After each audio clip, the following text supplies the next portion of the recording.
Hello, this is Dr. Brown. In this video, we're going to do the last part of our data analysis unit. We're going to be talking about the five number summary of data. It's in 271 to 278 in your textbook. So we're going to start off with some definitions about quartiles, which really means like 25%. The lower quartile divides the lowest fourth value, the first 25% of the data from the upper three-fourths. It's the median of the data values in the lower half. The middle quartile is the overall median, which we already know how to calculate. And then the upper quartile divides the lower three-quarters, 75% of the data, from the upper fourth. It is a median of the data values in the upper half of the data.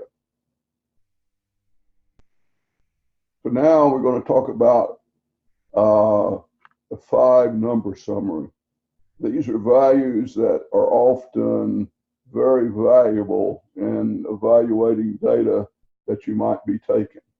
And this is not just some exercises. I have used this all my career in engineering and studying of pretty complex systems, and even looking at satellite communications. So the five number summary for a data set consists of the lowest value, the highest value, the median, the lower quartile, and the upper quartile.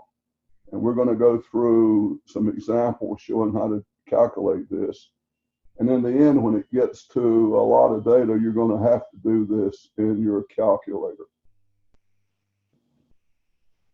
The way we display this in visual form is with a box plot, and it shows the five number summary visually with a rectangular box enclosing the lower and upper quartiles, and a line marking the median, and whiskers extended to the low and high values.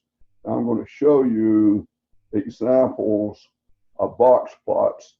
These box plots can be oriented vertically or horizontally.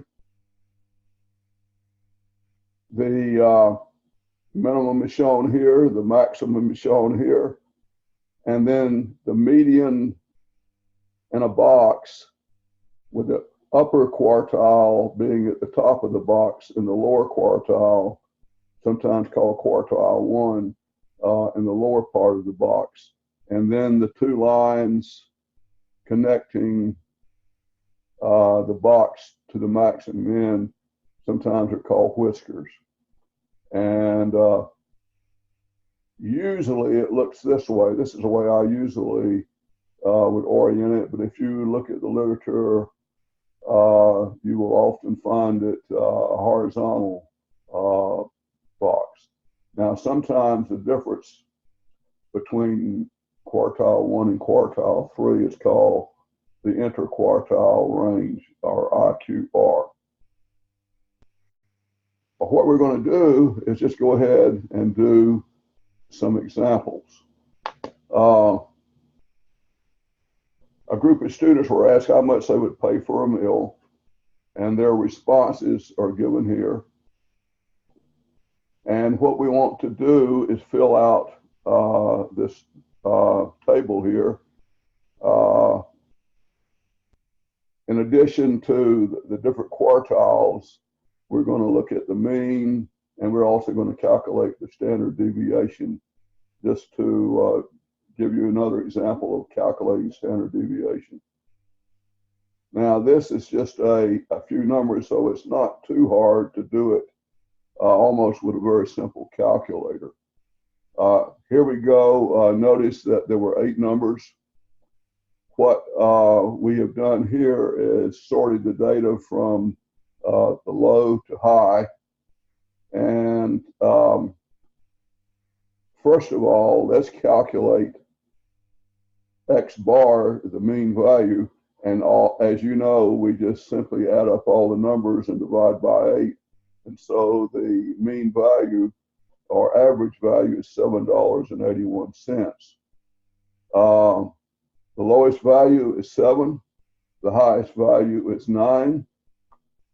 And the median, since this is 8 data numbers, we look at the middle two, 7.5 and 8, and add them up and divide by 2 and get $7.75. And this is what we do if you have an even number of data values. If you have an odd number, there will obviously be one right in the middle. Continuing,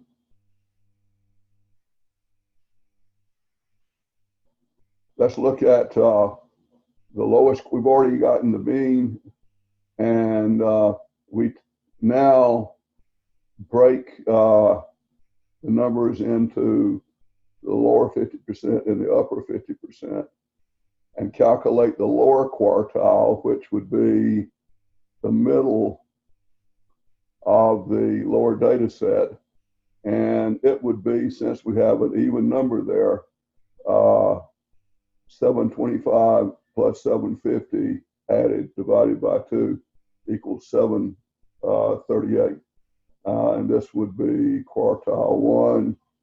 The upper quartile, again, we split it in the middle and take half of 8 plus 825, which is $8.13. And this is the upper quartile, which is Q3. Now, you don't need this for a box plot, but let's go ahead and do the standard deviation. Notice we've already got the mean. And we're going to do this on the calculator, but I want to show you how you could do it in just a table and do it in several steps. Remember, you have to subtract the mean value from each data set, or each value, the mean value from each data. And so here we have, for the first one, 7 minus 7.81 squared is 0.66. Continue to do this all the way to the end, and you get 9 minus the mean squared is 1.42. And you add that up and divide by n minus 1, and you take the square root of that, and it is 0.64. So your standard deviation is 0.64. Now,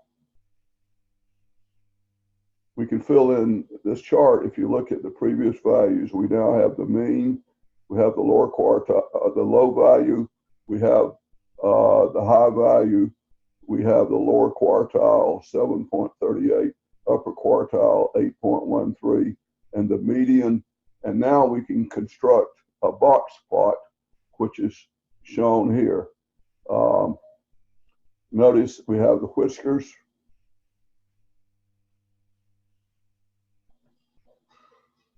We have the maximum 9, we have the minimum 7.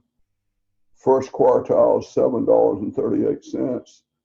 The median which students would pay is $7.75, and the upper 25% would pay $8.13, and somebody with the big bucks would pay $9.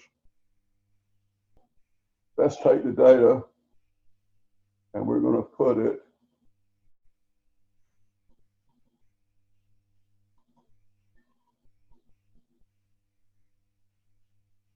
in L1. Notice I already have the data in there, but I'm going to go ahead and clear the data and put the data in the calculator in L1.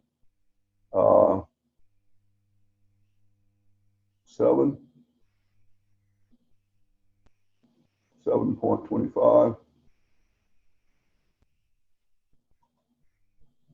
If you already are doing this yourself, 7.5. You can fast forward 7.5,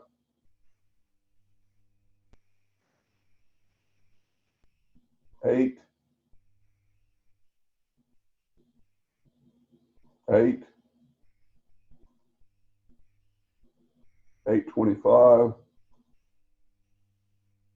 and then finally $9. So we have 8 data points, and we want to calculate the standard deviation without doing all the other calculations. So we're going to go second stat, and we're going to do variable statistics. And we already have the data on L1, so hit enter. Going to do a frequency of 1. And now we're going to do a calculation.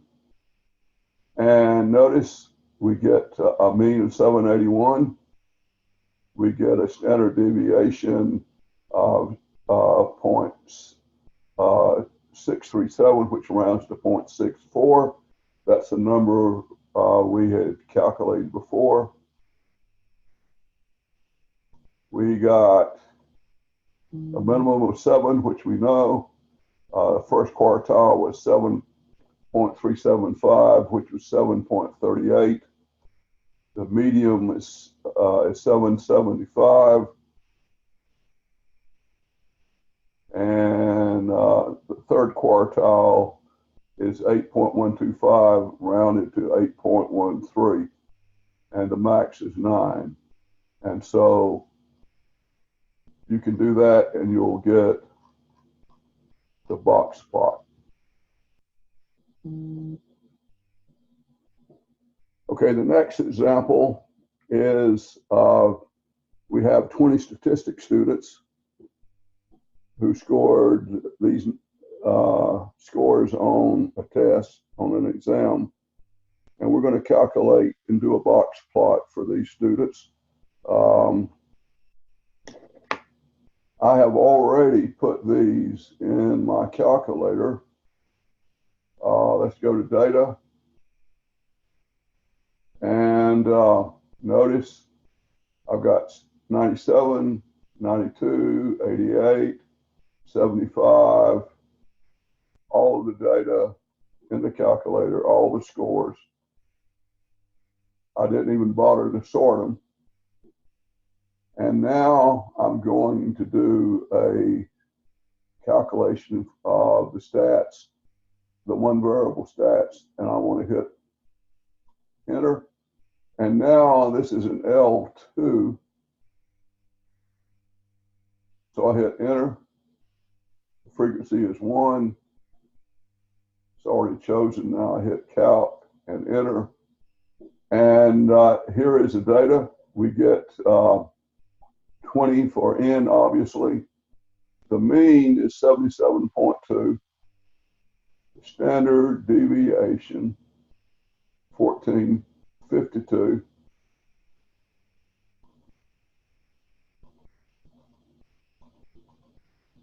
The minimum is 46. Quartile 1, lower quartile is 67. The median is 79.5. And the high value is 88.5. And in the next slide, you will see the box plot for the statistics students. Now, the last example will be scores on test 1. And you guys can put these in your calculator too if you want to, but without any names on it. These are the test grades for test 1. The average was pretty good. In fact, the mean was about 75. I put all of these in the calculator, and let's go and look at it. We're going to look at the data, and we're going to go to L3, And notice I have all the data from the lowest to the highest. Notice we had a lot of hundreds, a lot of A's. We had more A's and B's than we had anything else.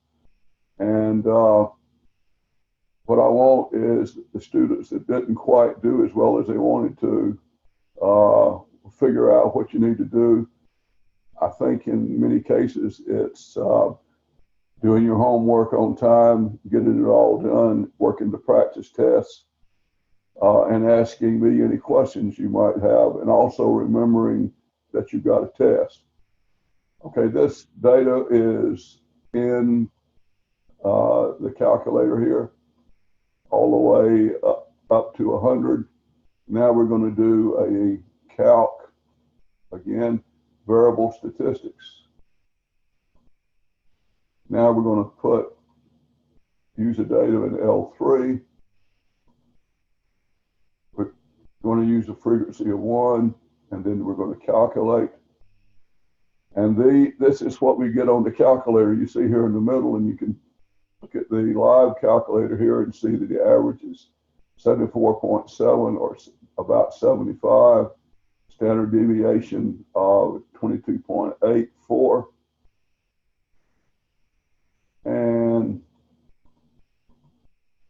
a minimum of 17. First quartile, 63. The median score was 78, which is a pretty good median score. And the over 25% of the class made 95 or more, and the maximum was 100.